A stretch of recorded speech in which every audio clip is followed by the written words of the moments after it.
पूर्वी मुली शाळा शिकतच होत्या, नोकऱ्या करतच होत्या, परंतु आता पूर्ण मुलींच्या स्वभावात बदल झाला आहे. त्या खूप धाडसी आहेत.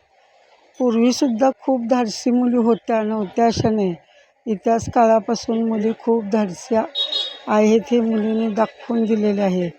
परंतु आत्ताच्या मुली थोडी शिक्षण झालं की लगेच म्हणतात, आता मी पैसे कमवते, तर आता माझं मी पाहू शकते, मला कोणाची गरज नाही.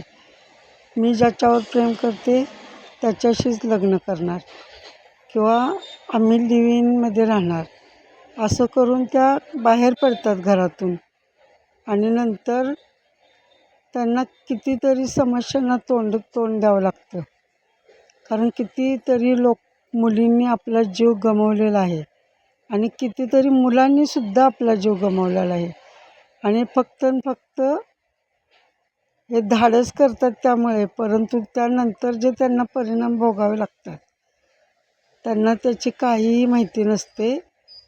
त्यामुळं मुलींनी खूप विचार करून कोणतंही पाऊल उचललं पाहिजे आणि मुलांनीसुद्धा खूप विचार करून कोणतंही पाऊल उचललं पाहिजे.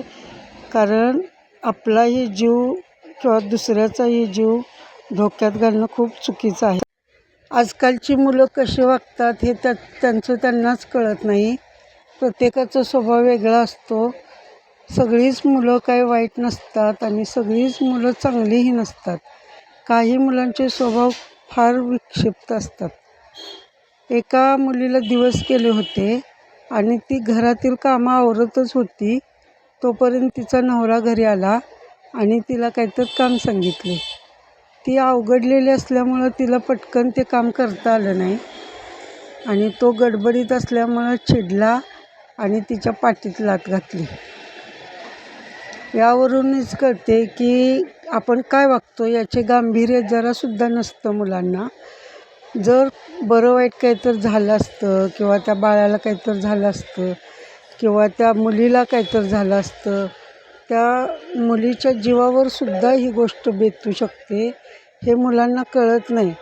परंतु कोणतीही गोष्ट करण्यापूर्वीच मुलांनी विचार केला पाहिजे. नंतर हाताबाहेर परिस्थिती गेल्यानंतर विचार करून त्याचा काही उपयोग नाही.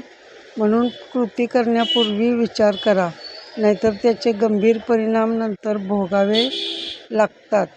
हे लक्षात ठेवूनच प्रत्येक गोष्ट केली पाहिजे. थोडा सारासार विचार करून वागलं पाहिजे. चॅनलला लाईक करा, सबस्क्राईब करा.